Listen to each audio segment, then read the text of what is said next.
All right. Hello, everybody. Oh, that's right. I'm on intro. Yeah, there Damn we go. straight.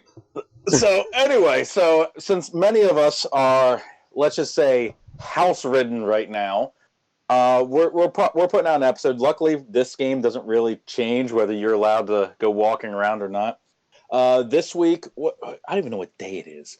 Tuesday. It's Tuesday. It's March 24th, 2020. Right now, we're in random 30s for Arena, so we're going to kind of cycle back to that. But I thought we might actually touch all the formats very briefly, not our usual brief. That's 45 minutes, but very briefly.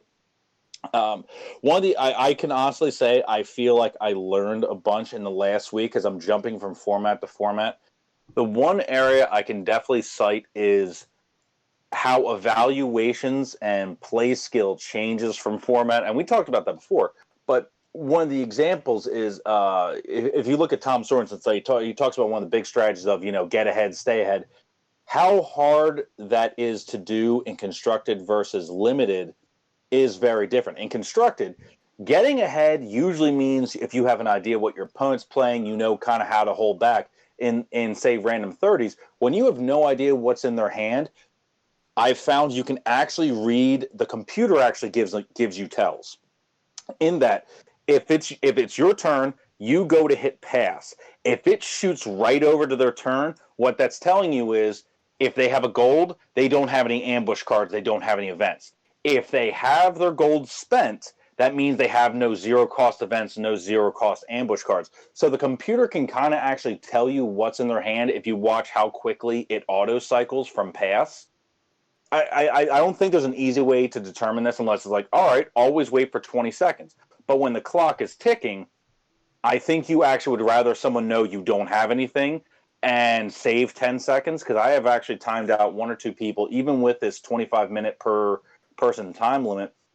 You can, depending how quickly you look at your opening hand, depending how quickly you cycle through those combats, 15, 20 seconds. I have lost with 30 seconds on the clock. I mean, it has come down that tight where you might actually give up, oh, they don't know what's in my hand. I'd rather have 30 seconds.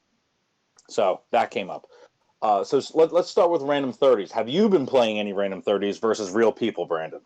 I'm currently in queue with the arena to play my random 30, since that is the wonderful arena event.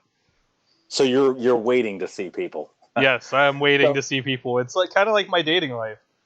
yeah. The one part that I think is so funny is I think you put up some videos. I'm sure I put up a video or two about the random 30s versus the computer and how many out of timing errors. Like, oh, I'm going to play my ambush on my turn. Also, before I attack, and you go, okay. I mean, a brand new player would do that. I would just absolutely wreck them, but I guess that's acceptable. Oh, we're gonna pass the turn with our one gold open. Why? Just because. Are you gonna attack? No, no, I don't feel like it. I'm like, okay, then, sure. So I mean, I know considering especially how many archetypes are out there, how many archetypes are very aggressive. Most archetypes are actually more flexible. The computer obviously has a hard time, determining some of those things. One of my greatest triumphs, and considering it's random 30s, it is random. I had my opener, I kept it. I was able to do a steel golem, give it blitzed on turn one, and I'm like, this is gonna hurt, and it's gonna hurt so bad. I didn't win on the back of that, but I definitely put them to a decision where you have for a 13-13 untargetable, especially if it's coming in and you have no shields, it's going to hurt. And they had to deal with it. And I've won 2 games based off Pyromancer, not just playing Pyromancer and dealing 4, but letting it sit. And if I have a higher life total, I'll just deal 4 past the turn. On their turn, I'll deal 4. I've had Pyromancers deal probably 16 points. I don't think I've had them deal 20. But Pyromancer being probably my favorite card, it went the distance twice, and that always makes me happy, just to feel validated. Because I know the evaluation. Pyromancer is you can take it, you can not use it, but for me, I love that card so much every time I see it.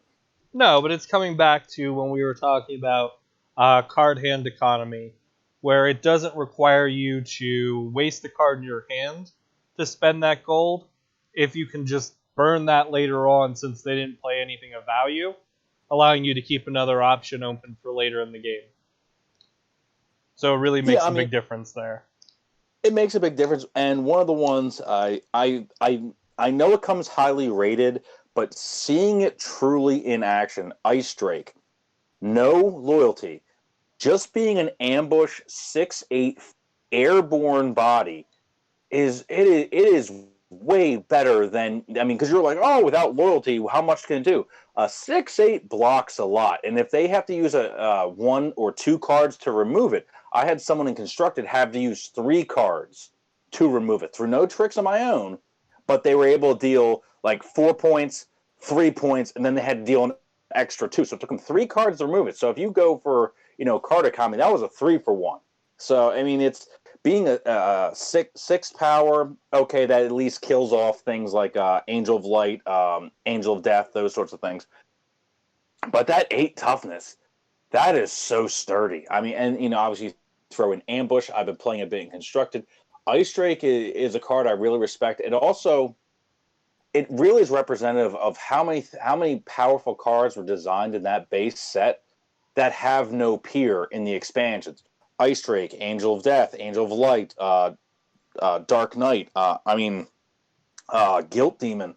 There are cards that still are so valuable. Whereas you look at some other games, their base set can be outdated within 2 expansions, within 3 expansions. They'll give you a good variant. There are no variants to these cards. These things are still just amazing. Straight. I mean, I think if you ask anyone who plays Wild Sage, the #1 included card is probably Strafing Dragon. I mean, even Draka is not universally loved. Strafing Dragon's an automatic, just because it does everything and anything. That I can understand. It definitely has Well, that feel of being kind of crazy sometimes whenever it comes down. Even if you don't have the well, loyalty, it's still a six yeah. eight If you flyer for the next turn that's going to be ready to attack. But it has Blitz, unlike Draka's Enforcer, where that's just a 7/7 with ambush, loyalty 2, draw a card. So if you don't get the loyalty and deal the 5 off the Strafing Dragon, you can play it on their turn to block, or if you want to spend the gold on both turns, which is also a tactic I'm going to cover in a second. But you can also draw it right off the top, as we call a top deck. You don't have in your hand, you draw for the turn. Your plans might just change. Like, oh, well, I have a 6-power instantaneous attacker that I might be able to finish them off with. And using Avenging Angel it won me one game solid of what might have won me a second game. Not the ability on Avenging Angel, but the fact that it was 6-power airborne, because you attack in with your small bodies, you do a bunch of trades, they're at, like, let's say 10 life. They're able to hold off, you get 4 points in, they get knocked down to 6, or they get knocked down to 5. They're like, all right, all I need to do is have it come right back to my turn. You go, all right, I'm going to see if this takes, because at six defense, Spike Trap won't kill it. If they've already, like, that's the whole thing, is to draw out their gold. If they've made the plays, trying to get a 0-cost play that can handle a blitzer, I think Hasty Retreat is one of the only ones. I think I'd have to, go through the app. I think Hasty Retreat. Let's go events. Let's go free. I'm looking at all the cards right now. Rax's Curse only handles 0s. Hasty Retreat, Fumble if you're playing limited. That is it. There are 2 free spells that can handle a 6 defense blitz body, especially in the air. So I mean, those are just so valuable. Obviously, when you play random 30s, you take what you take, and sometimes you get better opens than not. But I've definitely enjoyed playing a few more random 30s. I've actually been playing outside the arena just because I was trying to get my rating up. But it's been fun. But I also realize how much I value cards, and then I jump over to, say, constructed, and my evaluations are totally off. I'm like, Strafing Dragon, take or leave it. Then in constructed, like, Strafing Dragon is kind of like a pillar of the format. No, I can definitely see that being one of those cards where you're like, in limited it's not as great because of being able to trigger it and not. Whereas opposed Yeah. to being able to guarantee that almost every time you get it, you're going to trigger it makes a huge difference. Well, but what's so entertaining, just coming from other games, and the change in, I guess you want to say, faction identity, or however they split the color pie. Gold Dragon and Avenging Angel, both 1 gold, 6-power, airborne blitz, good cards. they just come out of nowhere. And every time you see them, you're just like, oh, do I have an answer? Because if you don't have an answer in one turn, those things absolutely dominate the game. Because the Gold Dragon giving all of your good champions righteous. I mean, mind you, it's nice it goes to everyone, but especially the fact that's on itself. Them hitting you for 6, getting 6 back. It has 6 toughness, just like Ice Drake. So it is a pain in the rear to kill. It takes a 1 gold card to kill it. Avenging Angel, obviously, if it's expended, turns sideways, they can't attack back. Now, this is both good and bad, because if they can't attack, that means all of their other airborns are just sitting there prepared at the ready to block your next attack. So the surprise on Avenging Angel is definitely more valuable than, say, Gold Dragon. I mean, don't get me wrong, I very much appreciate that the Gold Dragon, can come ramming in there. But just because that's so when you play random 30s, you play Dark Draft. I'm saying those more specifically because those are the ones where you truly can't predict what's in someone's deck. I mean, for Dark Draft, you kind of have an idea, but you never know their first picks. So if they go through their turn 1 gold up, you still have 1 gold up. If you end up spending yours defensively, like, okay, you're going to play, say, Force Field or Pyromancer or whatever, just like, all right, I'm going to get some value. If you don't have an answer to Airborne Blitz, just, be aware it can come flying in. I actually, if I had to take a choice over, say, Juggernaut versus the Airborne Blitzers, I think I think I probably have to take the Airborne Blitzers. Just because as much as I like Juggernaut, okay, it's it's unbreakable. It has breakthrough. I keep wanting to use other mechanic words that aren't in this game. That's why I'm fumbling on my words. Sorry about that. But no worries. The fact that it has the ability to punch through and all that, it's good. But the moment you pass the turnover, Juggernaut can die to, say, Consume, a 0-cost spell. It can die to Lightning Storm. Like, Juggernaut's very valuable its first turn of swinging, and then it's sort of a liability on the opponent's turn. Whereas most of these Airborns, they're usually just as tough on your turn as they are on the opponent's turn. And I mean, that's the whole thing. You're just min-maxing. Like, are you invincible on your turn and then weak on theirs? Obviously it is. Excuse me, it is what it is. I don't think I've really changed my opinion too much on some of these cards, but the previous week we were talking about with Tom Sorensen's list about the first pick on the discard pile hates. He brought up a point that you and I didn't touch on, but it just comes from experience. It is very easy for you to draw almost your entire deck, and in this game, if you draw your entire deck, you win the game. So those ones about banishing your opponent's entire discard, they're even more valuable because they keep the game going. Now, in a given game, I've done it versus the computer, I've done it versus normal players, I've come close. I've been within 2 cards of winning the game, and then I actually lost. But oftentimes, you'll see most cards twice because of how many draw 2s are in both Dark Draft and Random 30s. You very often will be like, oh, I'm going to bury this card on the bottom of the deck. They'll never see it again. In Random 30s, there's an okay chance that if it showed up early, it can probably show up late again. It's when you bury it, and you're under 10 life, you're like, all right, they won't see that card again. But if you banish a card, whatever it is, to the bottom of their draw deck, and you're still both in your 20 whatever life, there's a decent chance you'll see that card again. Because I can't remember how many draw 2s I must trigger off. I'd say a minimum of 5, if not closer to 10 in an entire game on average. Just because when in doubt, you don't know what's in your deck in Random 30s, so that card very easily could be worth more as a draw 2. I'm looking at like Hasty Retreat, stuff like that. You don't know that they have an airborne blitz. You just know you're in a hole. They spent their gold. You need some new options. Draw 2 cards, and don't wait till you got only 1 card in hand to cash in that draw 2. It's better to stay at around 4 cards than it is to get real low and then get caught by like that Knight of I keep on calling him Knight of Dusk. Anyway, the discard knight or the thought plucker. Yeah, you don't want to Trying to run find into that situation where that's the card that you're forced to discard because you either need to keep something else in your hand or you didn't bother to use it earlier to draw the cards and they get stuck, where you're like, oh, I was going to draw it at end of turn.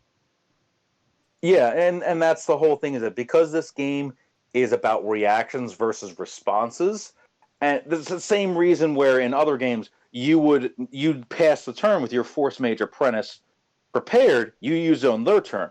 Well, until they attack, they can kill off that Force Mage, and you never get to use that ability. So you almost have to do a lot more on your turn to forward your agenda. Basically, it's a game of check, as in like chess, where you put them in check, they have to react to the check or lose. Whereas in other games, like I put you in check, like, oh, well, I'm going to undo your check in one move. And no, you have to then either counter check or get out of it. I mean, it's a constant game of a shifting landscape, which I very much appreciate. But you also have to assume in both Dark Draft and in Random 30s, don't ever overextend unless it's the killing blow. And I'm sure that seems like common knowledge to probably even intermediate players. But the number of times you'd be like, oh, I'm going to put everything in, there are multiple of these board sweepers that can happen on an opponent's turn. You know, you have zombie apocalypse. I'll gladly wipe out your board and give you 10 zombies if it means I cancel your giant attack that was going to kill me. It buys me one turn. Now, obviously, you have stuff like, Divine Judgment Apocalypse that only work on your turn, but there are more than a fair share. Most of the Sage ones will trigger on an opponent's turn. Wave of Transformation, Reset, they will happen on an opponent's turn. So, unless it's the killing blow, because I'll gamble. I have gambled on the killing blow, and I've absolutely finished on that. With like Winds of Change or something like that, which gives your entire team 2 +1/+1 counters and breakthrough this turn. I've done that, with a small token army and absolutely won. But if they had a reset in hand or something like that, they could have reset my board. Obviously that's in the name. They could have reset my board, and I'm sitting there looking at nothing. And +1 card for my troubles. So if it's not the killing stroke, I definitely think leave out 1, maybe 2 fatties if you have a third in hand. But if you don't have a third in hand, just be prepared, for those board wipes. You want to try and make them spend their gold first. You want to try and make them spend their board sweepers first.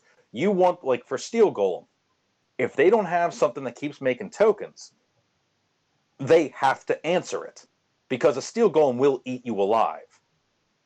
So either they keep making tokens, which they might, let's say they have like Dark Leader or whatever it is, but if they don't, then they have to use, a Divine Judgment right here and there, going 1 for 1, which is not good card economy. But facing down 13/13, you can't bounce. What's that Sage card? The one that bounces an attacker if it's a lone attack. I'll find it. Anyway, thoughts, comments, concerns as I'm babbling away upon that damn card. No, it's like running against a Titan or anything that's untargetable, where once you have that down on the board, it starts to make it more of a problem where it needs to be answered quicker and sooner than not. And sometimes you don't have the cards in hand that are even going to be able to keep parity with it. So that's where you run into those 2 and 3 card commitments just to get rid of it. And well, for example, there's that I almost want to call it like a duology, but it's the yin and yang. Lying in Wait's the card I was thinking of. So for 1 gold, draw 2, or if a champion is attacking alone, banish it. Now this doesn't target. You'll be like, oh, well, I'll just staple on a soldier and always do that. Now, that is a fine strategy. If you staple on a disposable champion, that's fine, because the opposite side of that is Spike Trap and Hands from Below, where it says it deals all this damage to all attacking creatures, which is obviously the whole point, is you have to try and see which one of these cards are you going to pull out. Like whenever someone fires off a standalone and you're like, all right, well, you lose 1 guy, I'll lose 2 guys, I still have a Steel Golem. I'll sacrifice almost everything to keep that Steel Golem up and functioning. So, admittedly, it does cut down my workforce, but for 1 gold, you still left me my Steel Golem, and that's usually where Steel Golem is so dangerous. But obviously, if you're not giving it Blitz, they have a full turn to kind of come around and be like, all right, well, I'll find an answer, whether it's reset or a true board wipe or whatever. So, but have you seen any cards in Random 30 that have changed in value to you as a person? More going towards like Saren the Night Stalker and going with the cards that are unbreakable on your turn, which then makes them commit things on their turn to getting rid of it. Oh, I see what you're talking about. Yeah, it all but pulls cards out of their hand. Now, obviously, Saren is different in that it does cost you 1 gold, but in doing so, and I mean, I know I alluded to it earlier when I said there's no other card like Dark Knight, but that has more to do with the fact that Dark Knight ambush and free, so it's much more versatile. Like Saren, even though they cost a gold, they also don't have ambush. Like you can't be like, oh, I'm desperate, I'll put down this 10-7. They only have one mode, which is coming out on your turn. So it is a little bit less. No, I can definitely see Still, that. yeah. And then I'd say that at least another card that I've had change as far as what I'm looking I at. mean, I'm sorry, you're going in and out a little bit, so. no, I'm fine. Go ahead. Now, with going in it, or with that, I would say that there are a few other cards that have changed in some points of value, which will end up being more like the Rescue Griffin and the different kinds of That things thing that is you can so make good. work. Rescue Griffin is so good. I am never upset to have that card.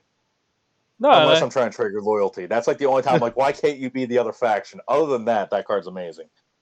you almost want it to be a card that can be Switch almost like a factions, yeah. Joker and be like, You're like, oh, you're a look, wild card. be a true rescue griffin. Be all factions. Rescue everyone.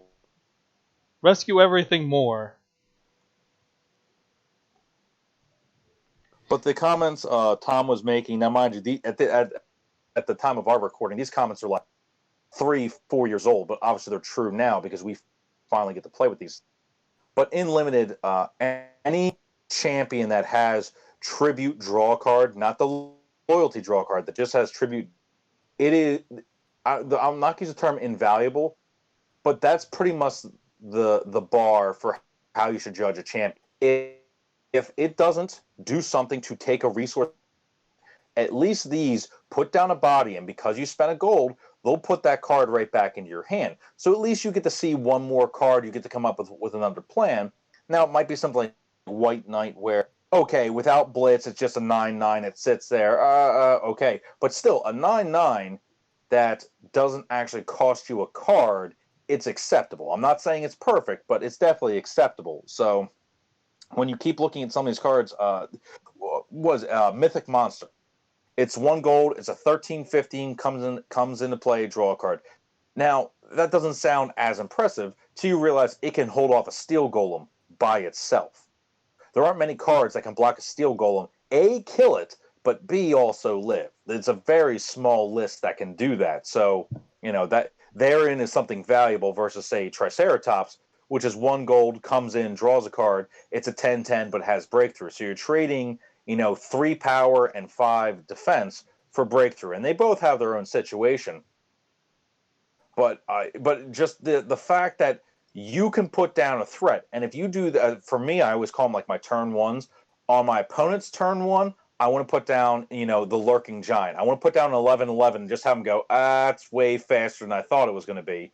And on my turn, I want to put down some big honking champion that doesn't cost me a card, because obviously if you kept your opening 5 and you're going second,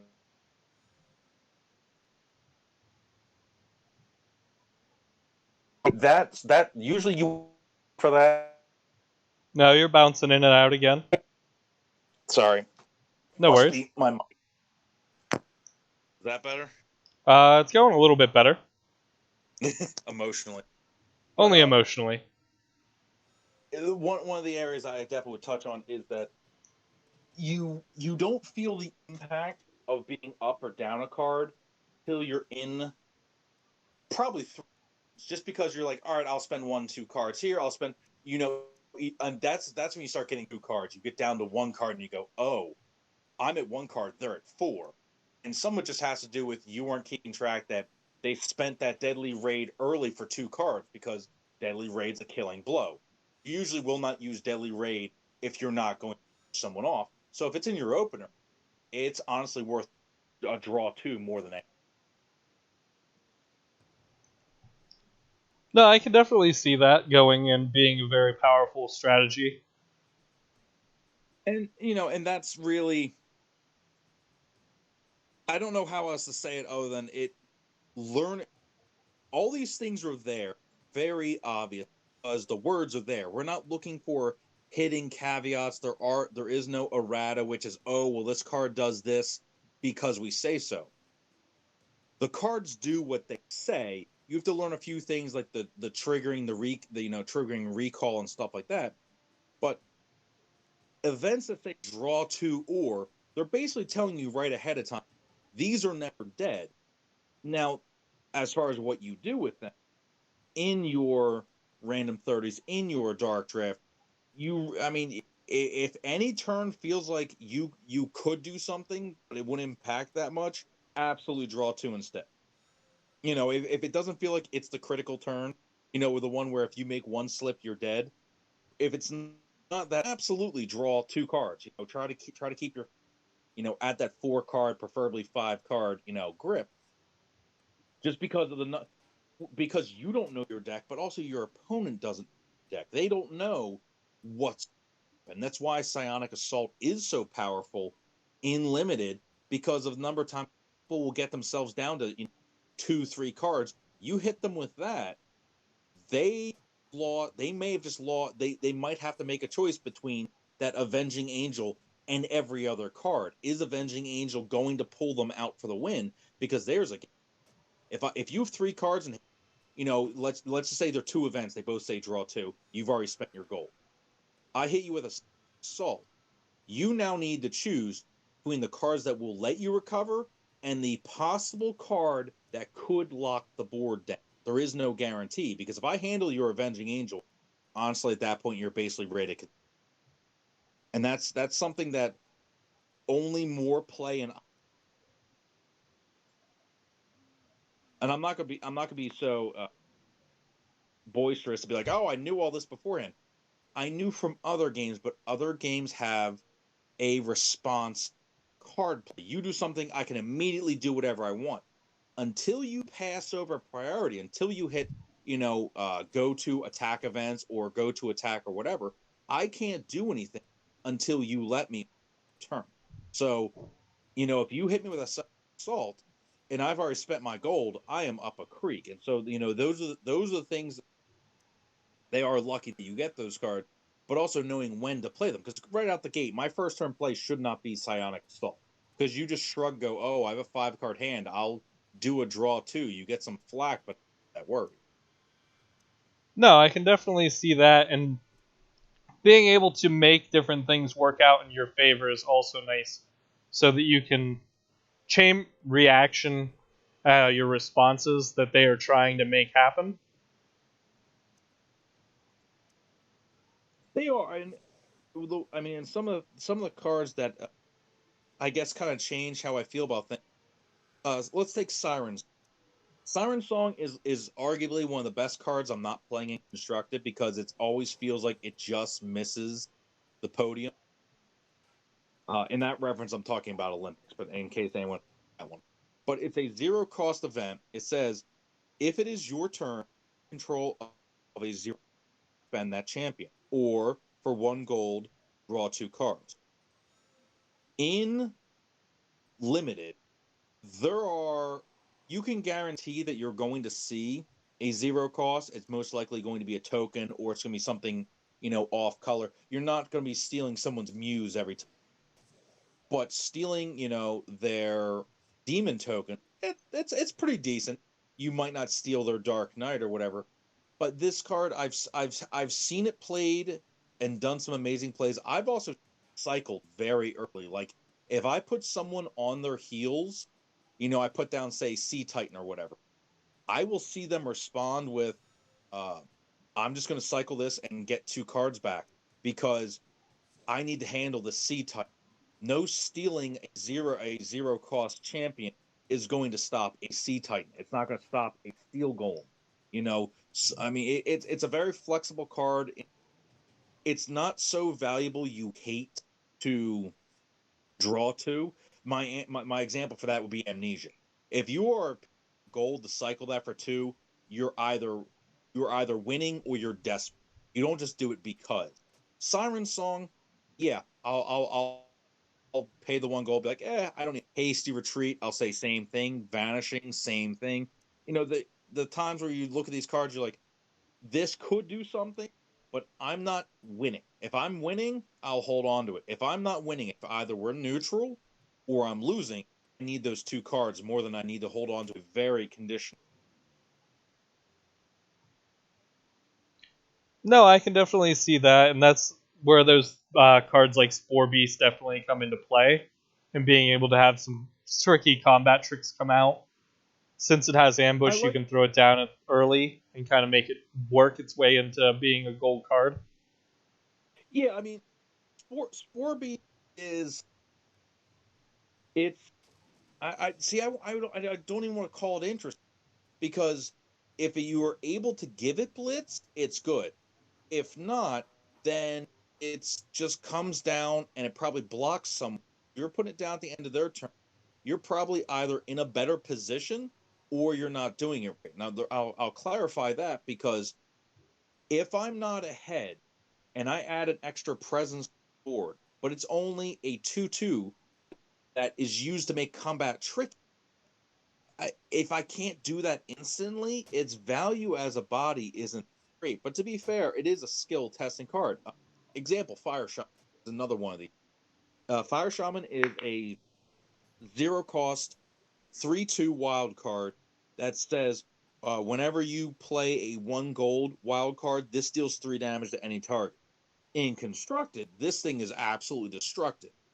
In limited, you can't count on this. Every time I have that thing in my opening hand, if I do not have a 1 gold wild card to go with it here and now, I will absolutely banish that away to draw a new card. When it comes to multi, because a 3/2 isn't worth the cards if it unless its ability is triggering. I would argue more than once, but if its ability isn't triggering, this is not worth the card to me. And that's that those sorts of evaluations are very hard to come to until you see both situations. The one where you're hard up and you're like, all I have in my hands is a fire titan, I'm dead. Fire shaman, I'm dead. Or you see your opponent mess up. They play like they go first turn fire shaman and then they play a non-wild card to go with it. And you just go, okay, so you have a 3/2 sitting there plus something else. I'm not afraid of you.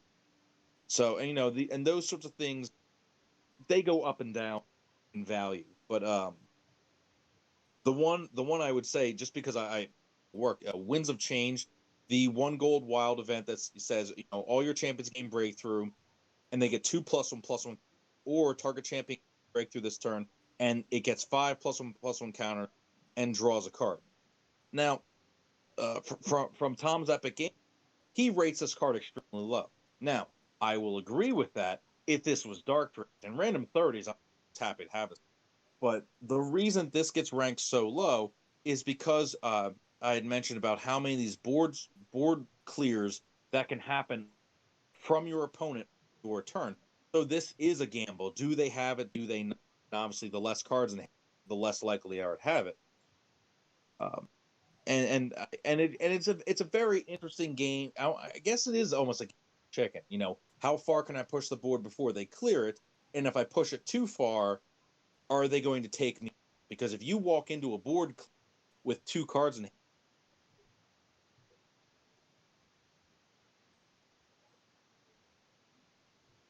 did I lose you? Yeah, you got lost right after 2 cards in hand there.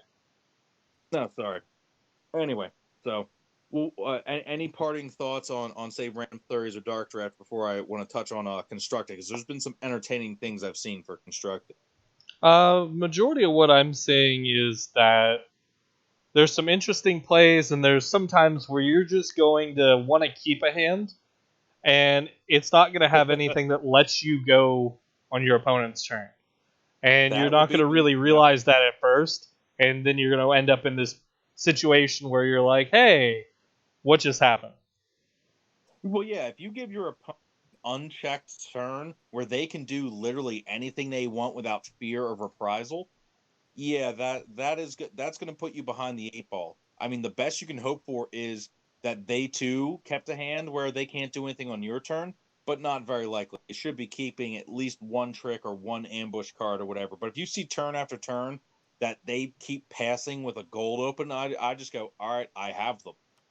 They're effectively losing gold every time they're not using gold, and I do. That's why the game always gives you that check. Your opponent spent their gold and you didn't. Sure, you want to pass? Well, I don't want to pass, but it's telling me I kind I of have have to. nothing. Yeah, I love it. Ask me that. I'm like, I have no cards and I have nothing to recall. I have to. But to follow all that up, some of the stuff I've seen constructed. Constructed is obviously depending if you're playing when it's an arena, but since it's not an arena, we have like free play. I've seen some decks that are clearly taking inspiration from other people I've played with those decks. The biggest ones would be these good token strategies with Sage to keep them in gas. And every time I see them, like, I know roughly what you're playing, know what to be on the lookout for. And if they, because there really aren't prime for a lot of these. It's not like, oh, here's what I'm going to do when you these decks. So if you're just looking at how well someone played a deck, and you go, "Wow, they beat me deck in like 5 turns. It's amazing," and you try to build a deck, okay, but you don't know how many one ofs they're running. You don't know their exact lines of play. Because for example, I'm playing John Acosta's. Oh, anyway, it's Acosta's top 8 deck. It's this mostly Sage deck with Flash for Evil, and it has a lot of tempo. The deck is really, really awesome. But every time it seems like I keep a hand that has too much evil in it, I lose. If it's a very heavy Sage hand, I seem to be able to, which is a very weird thing to say. Like, you can't keep these cards because they're evil. You need later. You need all the disruption from Sage to work. But I've a bit more discard, not discard pile strategies. Like, I'm going to keep calling them Knight of Dusk, Knight of Shadows. There we go. Knight of Shadows, Thought Plucker. Few people with Psionic Assault, and if you know how to play around a Psionic Assault and Constructed, it's annoying. It's not insurmountable. You just need to keep pitching, draw twos, gas, making them waste their gold, and so okay, it's fine. But I've seen a bit more in terms of Thought Pluckers. Quite a few more Misguided Herald. Um, I haven't seen as many evil decks because, say, last week, literally 7 days ago, I saw a few more Xanos decks. So I just don't know if people are constantly adapting, if they're buying that extra 4 deck slot. In which case, awesome. I'd very if people have like you've got 8 decks and keep switching, that's awesome. I played a few Kark decks, both me playing and against someone. I timed someone out who had a Kark deck that was very validated. But because for example, Kark talked about before, there's a deck tech on the just to really quick surmise it. Kark is a deck that it can win. It almost feels like out of handles you, and then if you have no way to keep them off of probably 48 life or so, once they get to about 48 life, you need to keep knocking them down. If you knock them down from 48 life, they will win at it. However, a good Kark mostly is probably like 90 plus only able to win with Kark. Now, I've seen these hybrid that I feel are actually improper. That's not me being gatekeeping or anything in my experiences. Because they're like, oh, well, I'm this token strategy that has justice prevail. Okay. Then they throw Kark in. And it feels like they wasted however many slots they put Kark in for. It could have been more removal, more board wipes, more tempo plays. It's nice to win with Kark, don't get me wrong. But most Kark do not actually win until like turn 10, turn 12. And these guys are trying to rush it by, I'm going to make a token army. Then next turn, I'll do Justice Prevails, which gives all your 0 cost +3/+3 in Righteous. So, okay, I'll gain 12 life out of nowhere, or more. And then turn after that, I Kark. Okay. But if I handle your token, Justice Prevails for whatever reason, whether it's banishing them, destroying them, bouncing, you went all in on and now Kark is totally a dead card. A dedicated Kark deck. We're just waiting until Kark can trigger. Kark is only dead if we're on our heels and we're sub 10 life. I'm like, all right, well, Kark's dead right now, but I can still work my way back up. So that's been kind of that. I've not seen an evil wild deck. I've not seen one of those in my first weeks. I don't know if they've just fallen out of favor. People just automatically go, they're not as good as Wild Sage, which probably, to be fair, they're not. That's a thing. I haven't. I think I've only once seen a good evil deck, and that was a token-based strategy. I haven't seen the dragon decks that I saw last week or the week before, and it's frustrating because I want to know what else they're playing because there are so many dragons and 3 colors, and it completely baffles me what else is in this deck because this thing feels like a pile of just beats with no plan. But to be fair, that sometimes works too. That may just be what it is that it is a beat with no plan. Well, because it's maddening to me because you have whether or not they run Blue Dragon, I know they run, but then they run Draka. Draka's Enforcer. They run the Pyrosaur because the Pyrosaur is a dragon dinosaur. Then you have Thundarus, you have White Dragon.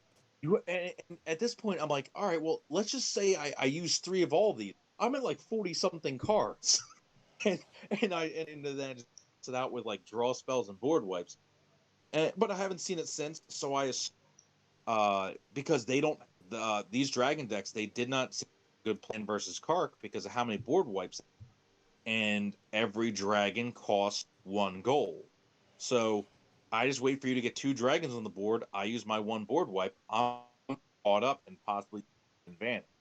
And these dragon decks don't have a good plan against discard. It's one of those things. It probably just is a thud fun deck. That's cool, but I just haven't seen them since. I've seen a few multicolor demon-based control decks. That would be whether they're Xanos or Raxa-based. Now Xanos, has been in and out. Haven't seen that much. I haven't seen many of these. Is it Veld?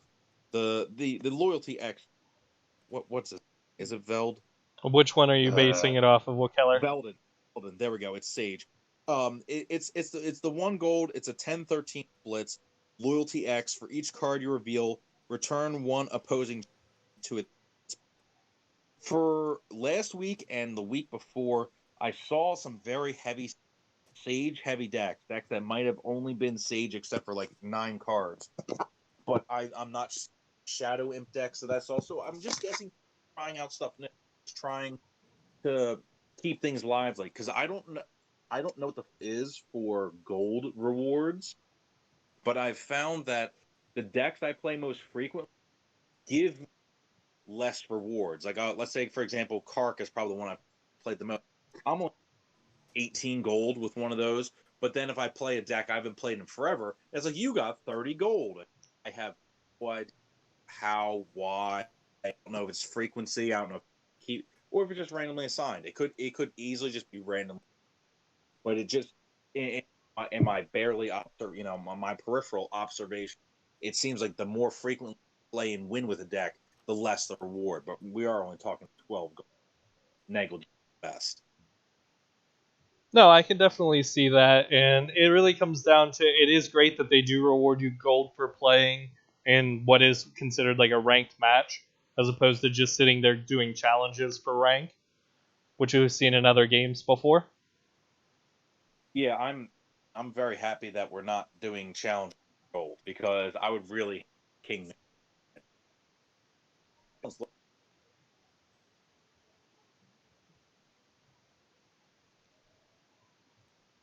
Bouncing a mean, little bit there. sorry, I'm tablet's being a little weird. Have you played any constructed or recently or not really? Not recently, as with everything going on, been fun at work and everything else.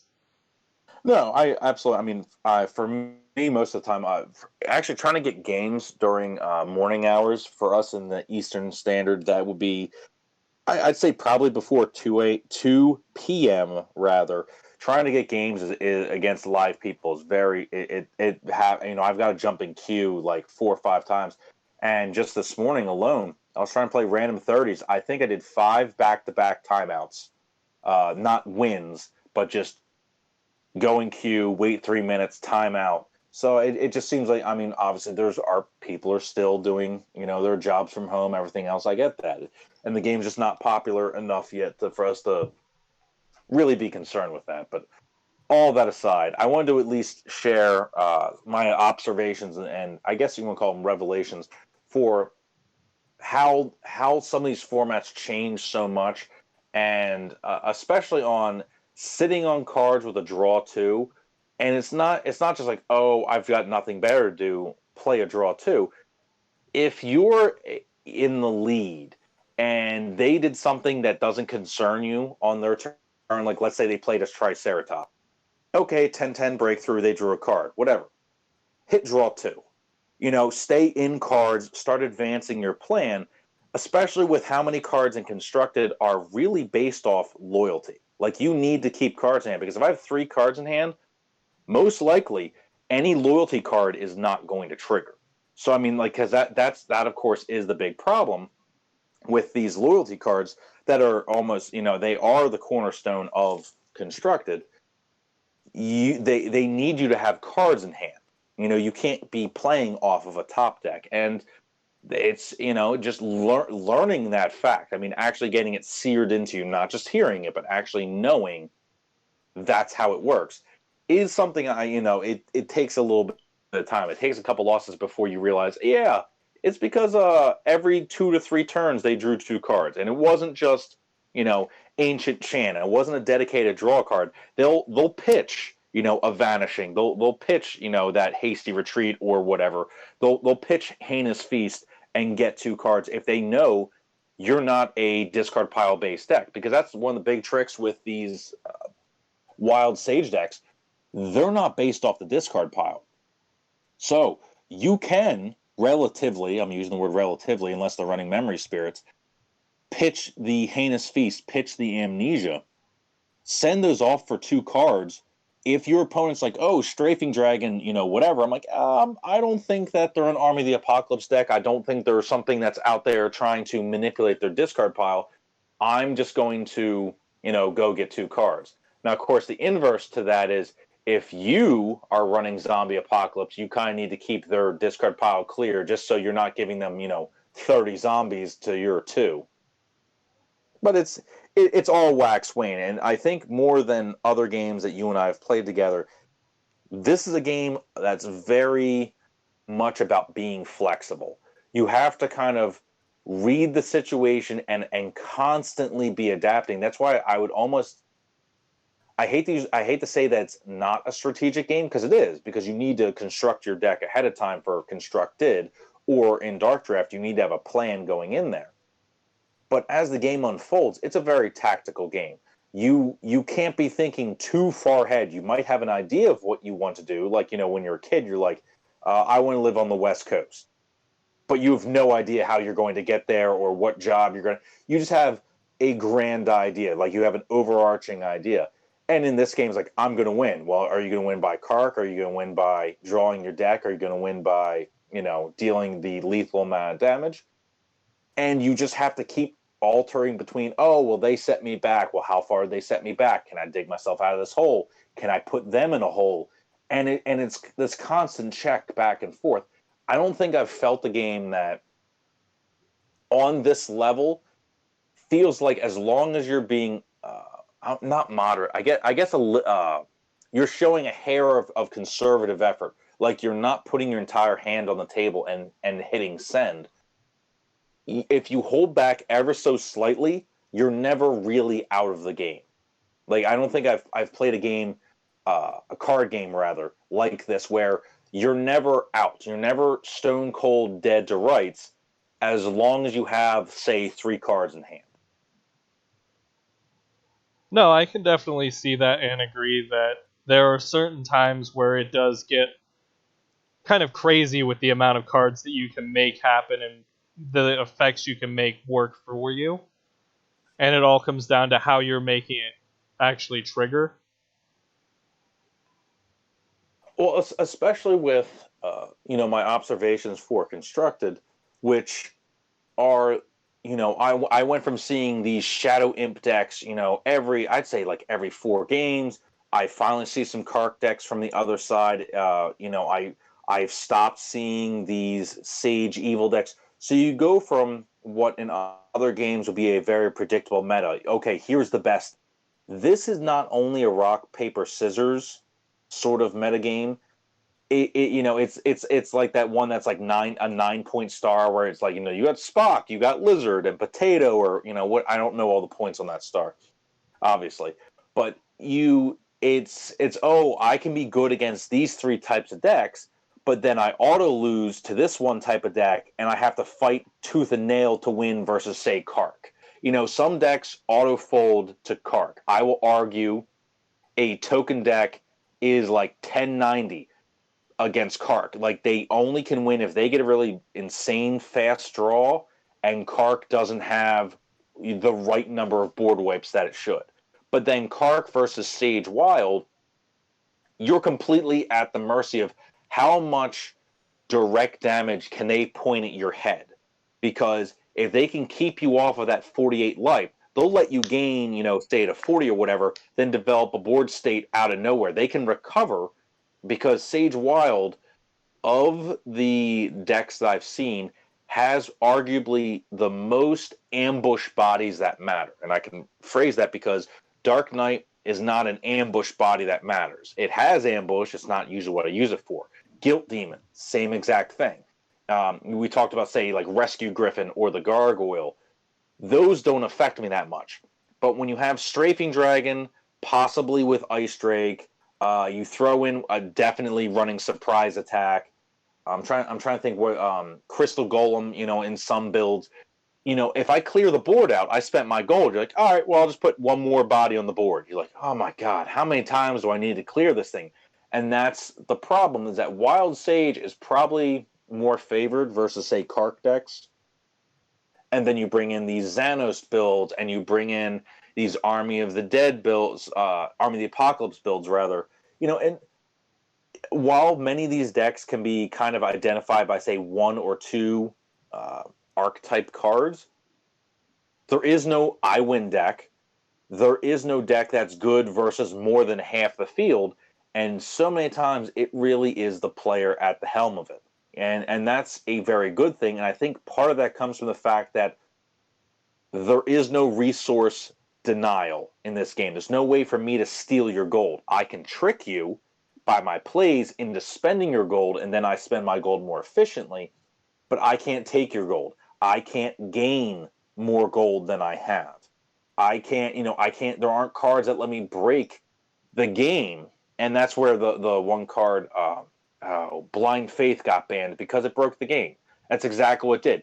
When you're, because Blind Faith, for those of you who are only familiar with the app, it was a card, it was a free event with Recycle that took away all abilities from creatures, which means Juggernaut is no longer unbreakable, it no longer has breakthrough. Unblockable creatures are now blockable. Airborne, not airborne. Righteous, not righteous. It was the only card in the game that just said, you know what, I know your guy is all but able to, destroy the universe. You're not going to be able to. And obviously that card would just, it's no fun to play against because it literally invalidates your entire strategy. That card alone would invalidate all of Wild Sage. If you took away all the abilities from all the Wild Sage guys, 6 human tokens could block them all day, every day. And so that's just not fun to play against. So with that card absolutely out of the game, it's just not even in the app. The field is always so variable. You never know if someone's playing a very fast version of the same deck you've seen. I've seen people play a Wild Sage deck that, to me, feels like it's very based off ambush. And then I play them 2 games later, and all of a sudden they're playing nothing but blitz and direct damage. So you can guesstimate what's in someone's deck, but there is no way for you to truly be like, oh no, I know this matchup like the back of my hand.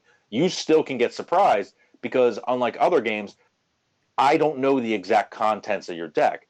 You can have literally one gold evil card in your deck, and there's no restriction to that.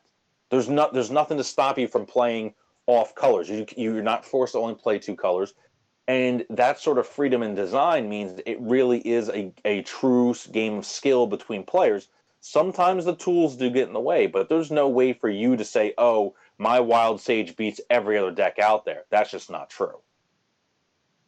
No, I can definitely. It gives you that rock paper scissors meta kind of thing where there's always going to be something out there that can beat it, even though it may just be more common that you're seeing people throw out that rock because more often than not, people are running a scissors style deck. But once that paper deck shows up, then you're like, oh, well, hey. Well, that's the exact reason why when they were making bans in the paper game, they didn't ban Chamberlain Kark. They wanted there to be a life total based alternate win con. Now, I am speaking for White Wizard Games. I have not been in contact with them. There's the full disclaimer. I do not actually know. I'm making pronounced judgment just from other games. The deck was winning because of stuff like Blind Faith, where it was the ability to shut off unbreakable, unbanishable creatures and then banish them. That literally broke what the game was supposed to do. So I mean, it's healthy. It moves forward. I didn't think a game with only 2 expansions was going to be this diverse, because when you look at the paper of it, you're like, oh, I just run to Wild Sage, Evil Sage, and call it a day. While it might seem like that on paper, you're still going to be surprised at the diversity amongst those decks. Yeah, you are definitely going to be surprised by certain things coming up that you didn't understand were going to be there on certain occasions. Yeah. And it's Well, nice that those come up. yeah. I mean, we'll leave it at that. I just wanted to at least touch base. Put out some observations from basically just from grinding a few games out. I asked Brandon to remind me, and I'm reminding myself. Playing against the AI with Dark Draft, it's good to cut your teeth with that. I will absolutely phrase it that way. But assuming you get really good against the AI, you have to understand the AI drafts extremely well. It does not play extremely well, and that can throw you off a little bit. Because I mean, I think I have 1 or 2 of the videos on our channel where they'll play Muse on their turn, and you go, "There's literally no reason for you to play Muse on your turn," but okay, I'll just clear it on mine. They'll make some dumb plays. They'll play ambush cards on their turn before their attack, and no human who's played this game probably twice or more is going to do that. So I at least want to mention that if you hit the lulls like I do in the early morning where you're not able to play but you really want to, throw in a dark draft or a random 30 versus the AI, because those skills, while they're a bigger difference between you and the computer, you still get the challenge of identifying right picks, because I want to circle back to Tom's Epic Gaming and his Dark Draft tier system. I ran 2 drafts by the book where I'm switching between the site and the game, literally every pick, to make sure I pick the highest card on the list. There is a big difference. His tier system absolutely, I go to so far as to say it's all but gospel. It absolutely is a spot on evaluation. There are times where, like, I don't know why he chose this over this. If you take 1 or 2 dark drafts against the AI and you do it exactly as he says, so you're going to be spending an extra 20 minutes because you have to keep jumping between sites, you actually will get better at evaluating and understanding, oh, well, this card's not that good because it doesn't have ambush, it doesn't have blitz. You look at, say, Try Horror, you're like, this thing's amazing. It's really not when you compare it to airborne threats, especially airborne threats with either blitz or ambush. Those are so much better in so many more scenarios than a Try Horror. And those are things that I think this game, I don't think it's a steep learning curve for the sake of rules. It is a steeper learning curve when it comes to evaluating cards, but also in how to play so much better, because you only get 1 gold. There is no do-over. There is no, oh, hey, you did this and I'm going to undo your turn. there is no undo for someone's turn. You can't do it before they get another action. So it's got a very good checks and balances, but in doing so, the subtleties are, I would almost argue, a little too subtle. It's not like glaringly in your face. Hey, did you know you screwed up? With like a little red paper clip yelling at you. That doesn't happen. If only it did sometimes. It would make it feel a little bit better when you have those weird It situations show it up. would, but there's also, like, for example, though, there's no saying, hey, did you know there are times you don't want to recycle? And you go, why would I not want to recycle? I always want a new card. Well, if you only have 4 cards left in your deck, you could win by drawing your entire deck. Oh, I did not know that. Thank you, little red paperclip, for telling me that I was about to lose the game. I understand that's asking way more than an app that's free. Now, I want to phrase it because it's not an app that was designed like a free throwaway app. It's an app that happens to be free, and the game itself, it's. I think we haven't used the phrasing yet, so I'll use it. As compared to Magic the Gathering, I'll say it right now. It's such a breath of fresh air to know that maybe if you tweak 2 cards in your deck, or you just get a different matchup, or even just a different player behind the other deck, you might win more. You could also win less. I mean, the variables aren't as numerous as in Magic the Gathering, but what's usually there, these little tweaks, like what if their deck was running, no muses? What if their deck, wasn't running any amnesias? Would your deck be different? Would you play differently, if you knew that they weren't running any amnesias? There isn't a scenario like that in Magic the Gathering where a single card's presence in or out of a deck is going to change how much how you gun for a different deck. And constructed, I will admit, when you look at deck list after deck list until your eyes bleed, they all start to go together. But when you actually play them in game, especially that opening game mulligan and everything else, they play out so differently. I could play the same person 3 times with the same deck, and it might honestly feel like they're playing a different deck the second or third time. No, there are lots of situations that show up like that where you're just like, that is not what I expected to happen, that's not what I wanted to happen, or I didn't realize that the deck was built that way. But also just opening hands. How many 0-cost cards should be in your opener? What's the right number? How many, obviously the answer is if you have a handful of 5, single gold cards, if it's not going to break the game, you probably want to send 1 or 2 away.